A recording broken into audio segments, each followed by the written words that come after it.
আসসালামু আলাইকুম সবাইকে। গতকাল জীবনের প্রথম নাইট ডিউটি করলাম একজন ডক্টর হিসেবে বা ইন্টার্ন ডক্টর হিসেবে। সপ্তাহখানিক হলো পথ চলা, এবং এরই মাঝে বিভিন্ন রকম অভিজ্ঞতা আমার হয়েছে, এবং আমার সাথে আমাদের বন্ধুবান্ধব ব্যাচমেট যারা আছে সবারই হচ্ছে বিভিন্ন রকম অভিজ্ঞতা। কিছু অভিজ্ঞতা আমাদেরকে হাসায়, কিছু অভিজ্ঞতা আমাদেরকে কাঁদায়, এবং কিছু অভিজ্ঞতা আমাদেরকে বিস্মিত করে। কিছু ক্ষেত্রে আমাদের বলার কিছুই থাকে না, আর কিছু ক্ষেত্রে মুগ্ধতায় মনে হয় শুধু শুনি, না বললেও হয়। তো এমন কিছু ঘটনা আমি চেষ্টা করব আপনাদের সাথে শেয়ার করার, এবং নিজের জন্য এগুলোকে অনুপ্রেরণা অথবা স্মৃতি হিসেবে রেখে দেওয়ার। সেরকমই কিছু অভিজ্ঞতা, দু একটা ঘটনা যে মনে পড়ে একটু বলি। গতকাল রাতে এর কয়েকটা পেশেন্ট এসেছে। এর মধ্যে একটি ঘটনা অত্যাধিক মর্মান্তিক বা কষ্ট পেয়েছি এরকম, যে একটা 18 বছরের মেয়ে জ্বরে কাতরাচ্ছে। তার অ্যাকিউট অ্যাপেন্ডিসাইটিস ডায়াগনোসিস হয়েছে,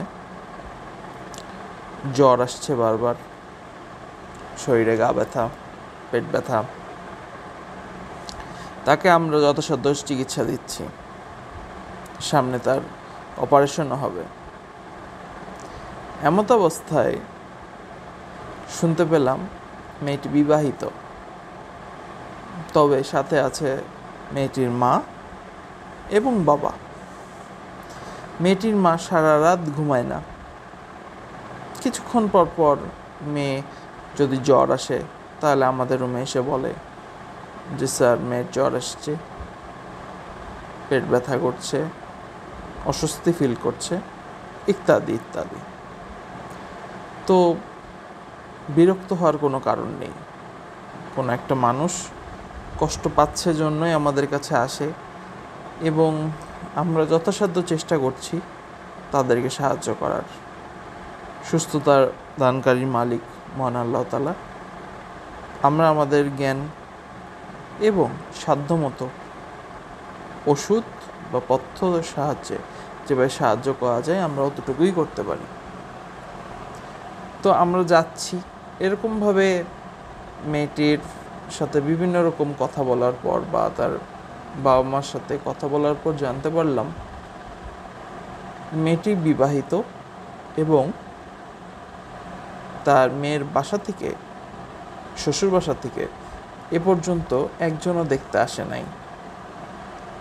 মেয়েটি যে হাজব্যান্ড, সেও একবারের জন্যও আসে নাই।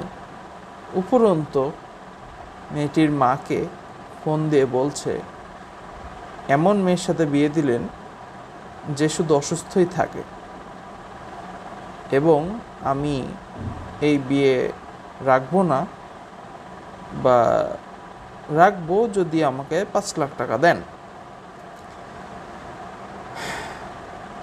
কথাটা শুনে মনটা ভেঙে চৌচির হয়ে যাওয়ার মতো, চুরমার হয়ে যাওয়ার মতো। একজন মা কতটা চেষ্টা করছেন তার মেয়েটা যেন সুস্থ থাকে তার জন্য, আর ওদিকে মেয়েটার স্বামী একবারের জন্যও তো হসপিটালে আসেনি, যেখানে এগুলো দৌড়ঝাঁপ করার দায়িত্ব সেই স্বামীটার নিজের, কিন্তু সে তো একবারও আসেইনি। উপরন্তু তার স্ত্রী কেন অসুস্থ থাকে এজন্য তার শাশুড়ি মাকে ফোন দিয়ে নালিশ করছে, এবং বলছে যেমন মেয়েকে আমরা চাই না, এবং আপনারা যদি রাখতে চান, এই বিয়ে রাখতে চান, আমাকে 5 লাখ টাকা দিতে হবে। এই ঘটনাটা শোনার পর মনে হলো যে বাংলাদেশ যতই বলুক উন্নয়নশীল দেশ, বা উন্নতির দিকে যাচ্ছে, আরও হাজারো বিশ্লেষণ, হাজারো বিশেষণ, কত রকম কথা, কিন্তু আমরা কোথাও যেন সেই ভয়ঙ্কর একটা বেড়াজালেই আটকে রয়েছি, যে নিচু মানসিকতার মেয়েদেরকে এখনো শুধুমাত্র ঘরবন্দি করে রাখার যে ফন্দি, অথবা তাদেরকে দাসী করে রাখার মতো একটা মেন্টালিটি, সেখান থেকে হয়তো এখনো বেরিয়ে আসতে পারে নাই। নিজের স্ত্রীকে তো সম্মান দেওয়ার কোনো সুযোগই তারা দেয় নাই, সম্মান দেওয়ার কোনো মন মানসিকতাই তারা রাখে না। উপরন্তু এরকমভাবে বলতে পারে যে সে অসুস্থ, এমন মেয়ের সাথে বিয়ে দিলেন এবং 5 লাখ টাকা দিলে ঘর করব। তো এই বিষয় থেকে যেমন মনটা খুবই খারাপ হয়ে গেল, অপরদিকে আরেকটা পেশেন্টের স্বামীর যত্ন দেখে ততটাই অবাক হলাম। আরেকটা রোগী, এই রুগীটা যেটা কথা বললাম প্রথমটা, সেটা 18 বছরের একটা মেয়ে। আরেকটা রুগী বয়স 40, তার ব্রেস্ট ক্যান্সার ধরা পড়েছে এবং একদিকের ব্রেস্ট ফেলে দিতে হয়েছে, কারণ না হলে তার ক্যান্সারটি ছড়িয়ে পড়ে তার জীবনের জন্য সেটি ঝুঁকিপূর্ণ হয়ে যেত, এবং সেটারই চিকিৎসা করা হয়েছে এবং অপারেশনটি আলহামদুলিল্লাহ সফল হয়েছে। এবং সেখানে আমরা দেখতে পেলাম যে তার হাজব্যান্ড গরিব মানুষ, মানে নিম্ন মধ্যম আয়ের মানুষ, কানেও একটু কম শুনেন, কিন্তু লোকটার কত যত্ন,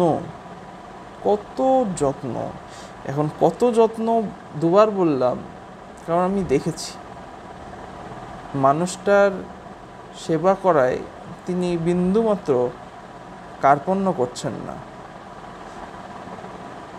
শুধুমাত্র তার স্ত্রী পানি পান করবেন এজন্য তিনি বারবার মিনারেল ওয়াটার কিনে নিয়ে আসছেন, বোতলে পানি।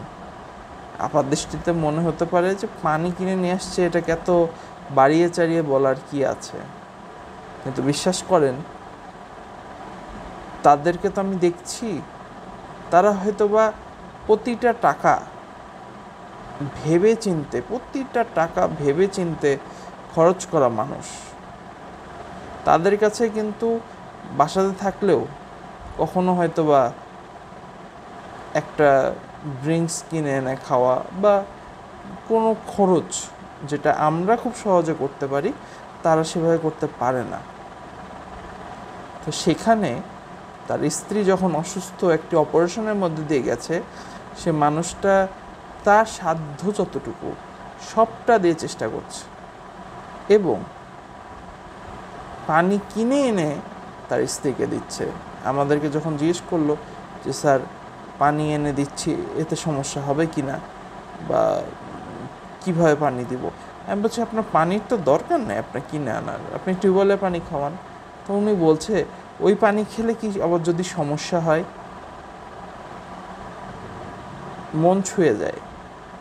মানে একই হসপিটাল, দুইটা ভিন্ন বেড, দুটাই মহিলা মানুষ, কিন্তু তাদের জীবনগুলো শুধুমাত্র জীবন সঙ্গীর জন্যে কতটা ভিন্ন। মানুষ দুটারই আর্থিক জীবন বলা যায় নিম্ন মধ্য আয়, এরকমই হবে, কিন্তু শুধুমাত্র মন মানসিকতার জন্য দুইটা বিছানাগত ব্যথায় কাতরাচ্ছে এরকম মানুষের, দুইটা মেয়ে মানুষের জীবন কতটা ভিন্ন। একজনের এত প্রিয় ভালোবাসার স্বামী আছেন, আর একজনের কত ঘৃণিত একজন স্বামী আছেন। আল্লাহর কাছে দোয়া করি আমাদের প্রত্যেকটি পেশেন্ট সুস্থ হয়ে যান, এবং এই ভালো মানুষগুলো বহুদিন যেন হায়াত পান এবং নিকৃষ্ট মানুষগুলো কেউই জীবনসঙ্গী হিসেবে না পান। এই দোয়া এবং কামনা করে আজকের ভিডিওটি শেষ করছি। সবাইকে অনেক ধন্যবাদ। নিজেদের লাইফ পার্টনারকে অবশ্যই সম্মান করবেন এবং সামনের দিনগুলোতে যেন নিজেরা সকল বিপদে আপদে একে অপরের সাথে থাকতে পারেন সেই মন মানসিকতা রাখবেন।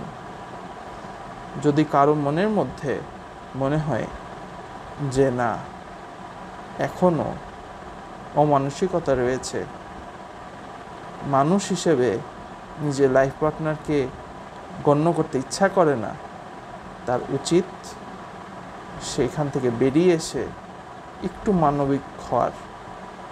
কারণ আপনি যেমন নিজের জন্য ভাবছেন, অপর দিকের মানুষটা তার সব কিছু ছেড়ে আপনার কথাই ভাবছে। নিজের মন মানসিকতা পাল্টান, দেখবেন দুনিয়াটা অনেক সুন্দর হবে।